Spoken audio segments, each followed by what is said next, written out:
تو میں یہ نہیں کہہ سکتا کہ محمد کبھی بوڑھے ہو جائیں گے. اس لیے جاتے جاتے ایک جوان محمد کو امت کے حوالے کر کے گئے.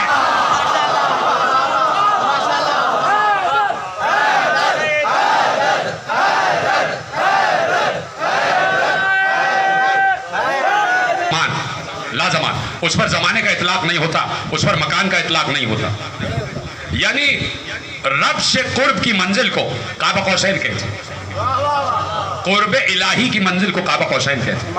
اور قرب ایسا کہ عبد و معبود میں کچھ فاصلہ نہ رہے, عبد و معبود میں کچھ فاصلہ نہ رہے. اس وقت توجہ میری جانب اور پورے عالم اسلام سے مخاطب ہوں. یہ آپ دیکھ رہے ہیں یہ ذریعے 1 2 3 4 5 5 ذریعوں سے میری گفتگو جا رہی ہے پورے دنیا میں. 5 ذرائع سے پوری دنیا میں گفتگو جا رہی ہے. تو عالم اسلام سے بھی ایک سوال ہے, میری طرف متوجہ رہے ہیں. عالم اسلام کے تمام مقتدر پڑھے لکھے حضرات سے میرا سوال ہے کہ اس وقت یہاں پر بھی اور ہر مولوی اور مفتی کے پاس اللہ موجود ہے, سب کے ساتھ اللہ موجود ہے, ہر عالم و عالم کے ساتھ اللہ موجود ہے, اور یہاں پر بھی میرے ساتھ بھی اور آپ کے ساتھ بھی سب کے ساتھ اللہ موجود ہے. اس پوری فضا اللہ سے بھری ہوئی ہے, کوئی مکان اللہ سے خالی نہیں ہے. میرے ساتھ بھی ہے اور میرے ساتھ میری شہرک سے قریب ہے, آپ سب کے ساتھ آپ کی شہرک سے قریب ہے, عالم کے ساتھ بھی شہرک سے قریب ہے, عالم کے ساتھ بھی شہرک سے قریب ہے, اور ملا کے ساتھ بھی شہرک سے قریب ہے. تو بات کرو اللہ سے.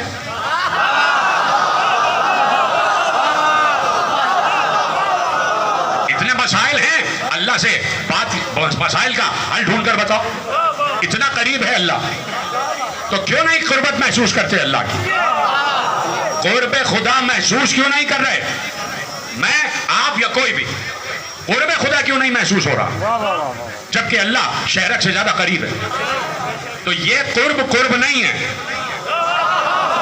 یہ تو اللہ ہمارے قریب ہے. وہ دیکھنا چاہتا ہے تم میرے کتنے قریب ہو, وہ یہ دیکھنا چاہتا ہے تم میرے کتنے قریب ہو.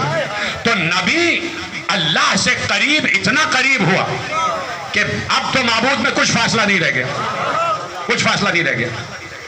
اب میں مثال دیتا ہوں اور مثال سے ہی سمجھیے گا. میں کوئی بات سوچ رہا ہوں, کچھ تصور کر رہا ہوں, تو بعض اوقات تصور کرتے کرتے میں اپنے آپ سے باتیں کرتا ہوں, اور اپنے آپ سے بات کرتا ہوں تو لب نہیں ہلاتا, دل ہی دل میں بات کرتا ہوں. یعنی میرا نفس میرے اندر صلاحیت کیے ہوئے ہے, تو میں اپنا نفس ہوتے ہوئے اپنے آپ سے باتیں کر رہا ہوں. تو میرا نفس میری باتیں سن رہا ہے, میری روح میری باتیں سن رہی ہے, میرا مزاج میری باتیں سن رہا ہے. اور حوالے کر دوں, میرے کان میری باتیں سن رہے ہیں,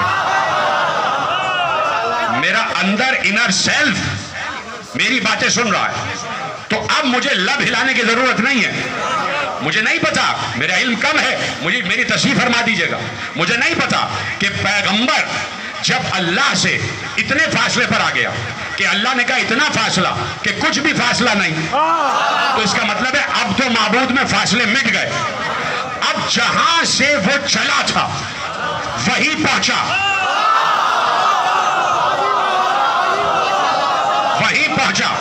جہاں سے چلا تھا وہی پہنچا. اب مجھے بتائیے چلا کہاں سے تھا؟ ارے تخلیق نور محمد ہوئی کیسے ہے؟ تو محمد نے خود کہا کہ میں اللہ کے نور سے بنا. یعنی ایک وقت تھا کہ جب نور مصطفیٰ نور خدا کا حصہ تھا,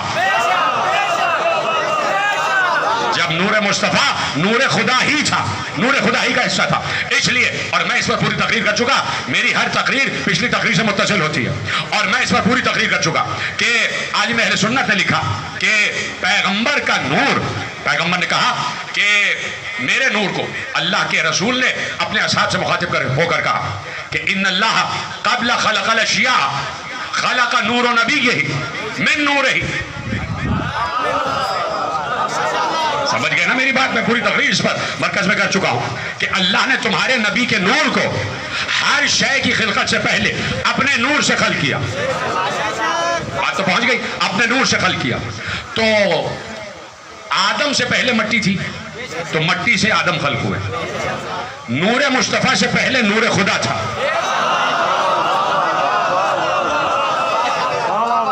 تو نور اللہ سے پیغمبر کا نور خلق ہوا. تو تھا نا حصہ. اللہ سے کوئی چیز جدا نہیں ہوتی. ایک بات یہ بھی یاد رکھیے گا, اگر اللہ سے کوئی چیز جدا ہو جائے تو وہ مرکب ہو جائے گا, کمپاؤنڈ ہو جائے گا. اور جو مرکب ہو جائے وہ اللہ نہیں ہے. مرکب کا مطلب یہ ہوتا ہے بہت سی چیزوں سے مل کر بننا. ٹھیک ہے, تو مرکب نہیں ہے اللہ. نہ اس سے کوئی چیز جدا ہوتی ہے, نہ اس میں کوئی چیز شامل ہوتی ہے. اللہ سمجھ میں نہیں آ سکتا. یہ بات یاد رکھیے. جتنی توحید پڑھ لی جائے وہ پھر بھی افکار سے بالا رہے گا, پھر بھی عقول سے بالا رہے گا. یہ سب باتیں ہمارے سمجھانے کے لیے. پیغمبر کو نبی بنایا, پیغمبر کو امی بنایا, پیغمبر کو قریشی بنایا, پیغمبر کو ہاشمی بنایا, پیغمبر کو مکی بنایا, پیغمبر کو مدنی بنایا, پیغمبر کو طٰہٰ بنایا, پیغمبر کو یاسین بنایا, پیغمبر کو مزمل بنایا, پیغمبر کو مدثر بنایا, پیغمبر کو شاہد بنایا, پیغمبر کو بشیر بنایا, پیغمبر کو نذیر بنایا, پیغمبر کو سراج منیر بنایا. سب بنایا, سب بنایا نہیں. ایسے کسی کو اختلاف تو نہیں ہے. یہ ساری چیزیں میں نے آپ کے سامنے گنوا دی. یہ سب پیغمبر کو بنایا. رسول بھی ہے, نبی بھی ہے, اور سب کچھ ہے. امی بھی ہے, امام بھی ہے, محبوب بھی ہے, اللہ کا محبوب بھی ہے, ولی بھی ہے. یہ سب کچھ پیغمبر ہے کہ نہیں؟ سب ہے نا. ہمیں کیسے پتا کہ یہ سب کچھ پیغمبر ہے؟ ایک بات قرآن نے, اب جملہ دے, سواری پہ بیٹھا ہوا تھا. اس سواری کا نام بھی عسکر تھا, لیکن اس عسکر سے اس عسکر کا کوئی تعلق نہیں.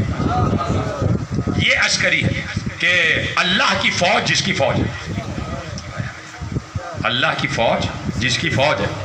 تو بھائی بات یہ ہے کہ خود پیغمبر نے ارشاد فرما دیا تھا کہ یا علی, علی کو مخاطب کر کے کہا, یا علی شیعتک شیعت اللہ, اے علی تمہارے شیعہ اللہ کے شیعہ, اعداء کا اعداء اللہ, تمہارے دشمن اللہ کے دشمن. ٹھیک ہے. اور پھر کہا کہ عسکر کا عسکر اللہ, تمہاری سپاہ اللہ کی سپاہ, حزب کا حزب اللہ. اب سمجھ میں آئی بات؟ حزب کا حزب اللہ, تمہاری فوج اللہ کی فوج ہے. تو اب دیکھنا یہ ہے کہ علی کی فوج کیا ہے. اس سے پہلے یہ دیکھو کہ علی کیا ہے. اب آپ کی ذہانت کا امتحان, اور اسی پر تقریر کامل ہو رہی. حزب کا حزب اللہ, یا علی آپ کی فوج اللہ کی فوج, آپ کی سپاہ اللہ کی سپاہ. تو سپاہ اللہ کی سب سے بڑی ہونی چاہیے. سب سے بڑی سپاہ اللہ کی ہونی چاہیے. سپاہ اللہ, سپاہ خدا, حزب کا حزب اللہ. یا علی آپ کی سپاہ اللہ کی سپاہ.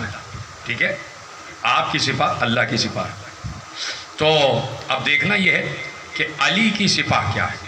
اس سے پہلے یہ دیکھنا ہے کہ علی کیا ہے. علی کون؟ حضرت عبداللہ ابن عمر رضی اللہ تعالیٰ عنہ تشریف فرمائیں. اور ایسے میں کسی نے آ کے کہا کہ اے ابن عمر, ہم چاہتے ہیں کہ آپ سارے صحابہ کے فضائل بیان کر دیں.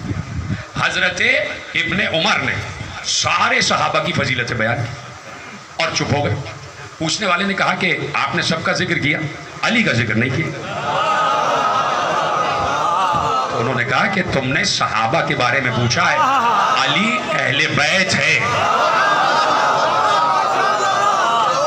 تو علی صحابی نہیں ہے. تو علی کی سپاہ بھی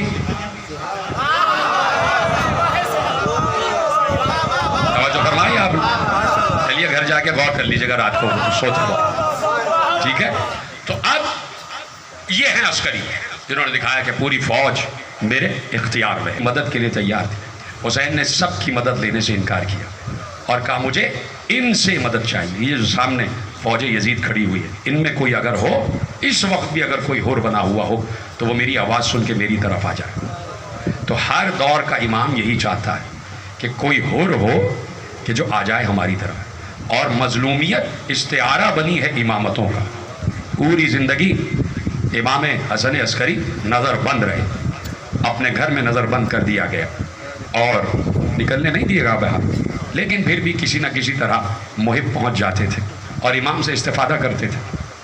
اور وہی امام جب اپنے گھر میں ہے اور اپنے دولت قدے میں ہے, اپنے عصمت قدے میں ہے, تو یقیناً پورے گھر کا کام بھی ہے, پورے گھر کا تمام انتظام بھی ہے اور پوری کائنات کا انتظام بھی ہے.